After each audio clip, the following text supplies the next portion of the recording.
जिंदगी की नदी में बहते हुए हौसलों की लहरों पर सवार होकर मंजिल के सागर तक पहुंचने का सफर शुरू होता है यहां। स्वागत है आपका लाइव मोटिवेट टीवी में। आइए शुरू करते हैं आज का वीडियो।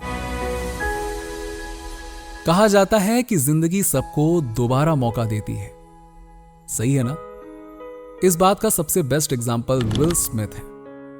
विल स्मिथ अमेरिका के मशहूर रैपर, लोकप्रिय एक्टर और फिल्म प्रोड्यूसर हैं। 2022 में उन्हें ऑस्कर अवार्ड मिल चुका है। विल स्मिथ के पास आज जो कुछ भी है उन्हें विरासत में नहीं मिला था। उसके लिए उन्होंने अपने लाइफ में बहुत उतार चढ़ाव देखे हैं। उनसे कई गलतियां भी हुई हैं जिसके लिए उन्हें अरेस्ट तक होना पड़ा।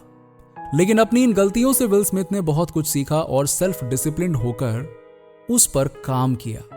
तब जाकर आज विल स्मिथ इतने ऊंचे मुकाम को हासिल कर सके हैं। आज के इस वीडियो में हमने विल स्मिथ के सेल्फ डिसिप्लिन होने के पर्सपेक्टिव को आपके साथ साझा किया है।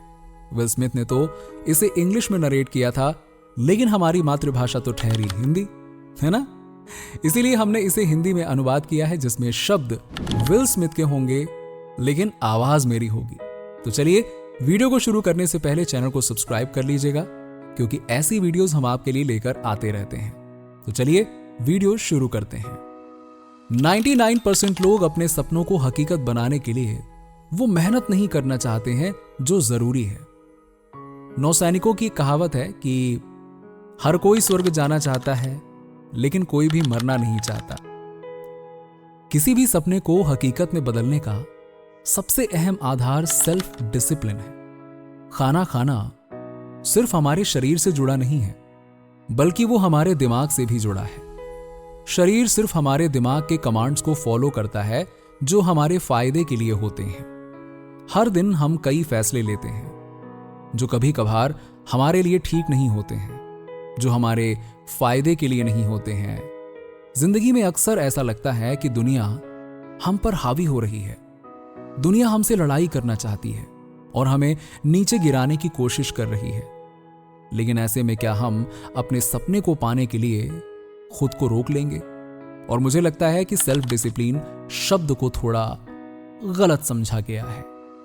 हम इसे सजा के तौर पर देखते हैं ना, लेकिन मैं सेल्फ डिसिप्लिन के बारे में उस तरह से नहीं बोल रहा हूं। मैं सेल्फ डिसिप्लिन की बात इस सेंस में करता हूं कि आप कुछ चंद लम्हों की खुशी के लिए अपने सेल्फ डिसिप्लिन को मत बर्बाद कीजिए, बल्कि उसे बरकरार रखकर अपने लॉन्ग टर्म सेल्फ रिस्पेक्ट का चुनाव कीजिए। मेरा मानना है कि सेल्फ डिसिप्लिन ही सेल्फ लव की डेफिनेशन है।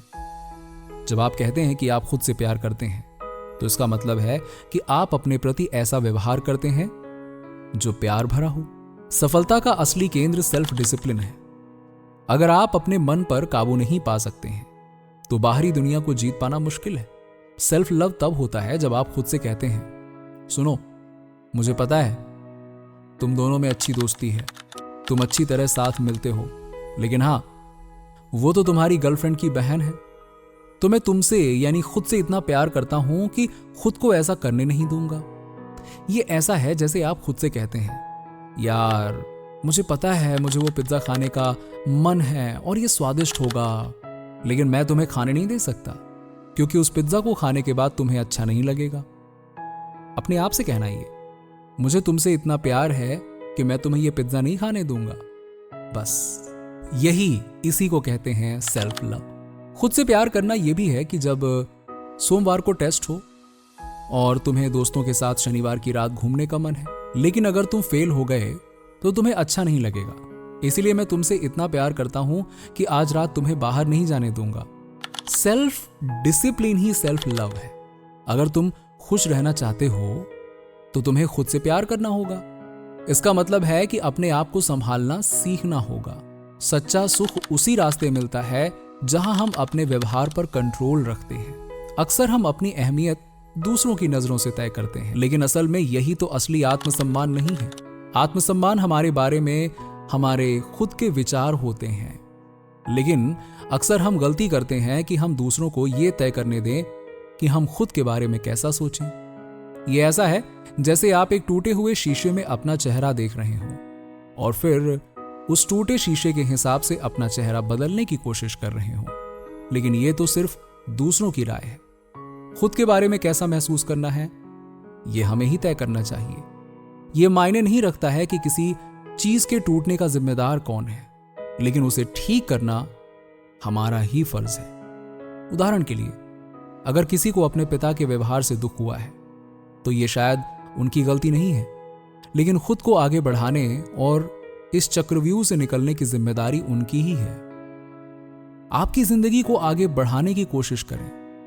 अगर आपके साथी ने धोखा दिया है और आपकी शादी बर्बाद कर दी तो यह आपकी गलती नहीं है, लेकिन निश्चित रूप से यह आपकी जिम्मेदारी है कि आप उस दर्द से कैसे उभरें और अपने लिए एक खुशहाल जिंदगी कैसे बनाएं। गलती और जिम्मेदारी साथ साथ नहीं चलते। ये भले ही कठिन हो, लेकिन जब हम किसी को जिम्मेदार ठहराते हैं तो हम चाहते हैं कि उन्हें तकलीफ हो, वो सजा पाएं और अपने किए की भरपाई करें। लेकिन जिंदगी इस तरह से नहीं चलती, खासकर जब बात आपके दिल, आपकी जिंदगी और आपकी खुशी की हो। ये सिर्फ और सिर्फ आपकी जिम्मेदारी है। जब तक हम उंगली उठाते रहते हैं और इस फांस में फंसे रहते हैं कि जिम्मेदारी किसकी है, तब तक हम विक्टिम बने रहते हैं। और विक्टिम की तरह फंसे रहने का मतलब है लगातार दुख में डूबे रहना। खुशी और सफलता का रास्ता अपने दिल, अपनी जिंदगी और अपनी खुशी के लिए जिम्मेदारी लेने में है। यह सिर्फ और सिर्फ आपकी जिम्मेदारी है। आप किसी को हंसा सकते हैं, उन्हें अच्छा महसूस करा सकते हैं, लेकिन वो सच में खुश है या नहीं, ये पूरी तरह से उनके हाथ में है।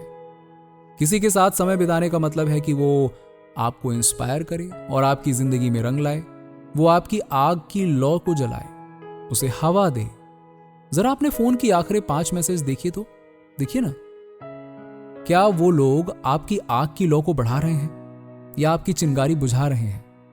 जरा 1 सेकंड के लिए अपना फोन रखिए और अपने आसपास देखिए। वो लोग आपको आगे बढ़ा रहे हैं या पछाड़ रहे हैं? अपने समय और ऊर्जा को बुझती आग में न लगाएं। उन लोगों के साथ रहें जो आपकी लौ को और जलाएं। मुझे अपने जीवन, अपने काम, अपने परिवार से कुछ मीनिंगफुल बनाना है। ये ऐसा है जैसे अगर आप किसी और की जिंदगी बेहतर नहीं बना रहे हैं तो आप अपना समय बर्बाद कर रहे हैं। टैलेंट और स्किल का अलगाव सबसे बड़ी गलतफहमियों में से एक है, खासकर उन लोगों के लिए जो आगे बढ़ना चाहते हैं, जिनके सपने हैं, जो कुछ करना चाहते हैं। टैलेंट आपके पास जन्मजात हुनर है, लेकिन स्किल घंटों, हफ्तों और सालों के प्रैक्टिस और मेहनत से डेवलप होता है। दीवार बनाने के लिए आप सबसे बड़ी या सबसे शानदार दीवार बनाने का लक्ष्य नहीं रखते हैं। आप शुरुआत करते हैं एक ईंट को पूरी तरह से बिछाने से, और ये मेक श्योर करते हैं कि धरती पर कोई दूसरी ईंट इतनी अच्छी तरह से नहीं बिछाई जा सकती, है ना? अगर आप अगले 10 मिनट में कुछ करते हैं और यही रोजाना करने से एक समय बाद आप अपने लिए एक ठोस दीवार बना लेते हैं। मुझे लगता है कि यह साइकोलॉजिकली मुझे उन बहुत से लोगों पर एक फायदा देता है जिनके साथ मैं अलग अलग सिचुएशन में कंपटीशन करता आया हूं। हालांकि किसी बड़े काम को शुरू करना मुश्किल होता है, खासकर तब जब आपको पता है कि काम कितना बड़ा है।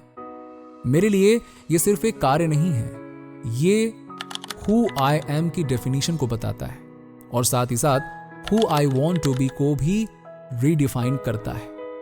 इस दौरान मुझे पता चला कि मैं जितना सोचता था असल में मैं उससे ज्यादा स्ट्रांग हूं। मैं डर से इंस्पायर्ड हूं, लेकिन मैं मिसबिहेवियर से जरूर नफरत करता हूं। मुझे लगता है कि इसी ने मुझे अटैक करने का एटीट्यूड डेवलप किया है।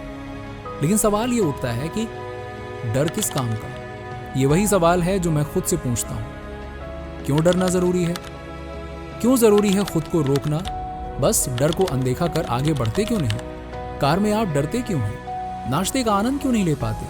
हवाई जहाज में बैठते ही हम सोचते हैं कि बाहर निकलना खतरनाक होगा, लेकिन असल में डरने की कोई बात नहीं होती। डर सिर्फ आपके दिन को खराब करता है।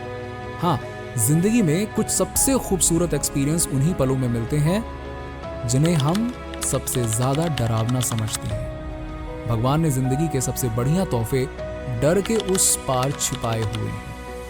वेल, आज की वीडियो यहीं पे खत्म होती है। उम्मीद है कि आपको हमारी ये वीडियो जरूर पसंद आई होगी। अगर पसंद आई है तो इसे लाइक कर चैनल को सब्सक्राइब करना ना भूलें। मिलते हैं आपसे ऐसे ही अगले धमाकेदार वीडियो में। तब तक के लिए बाय बाय, टेक केयर।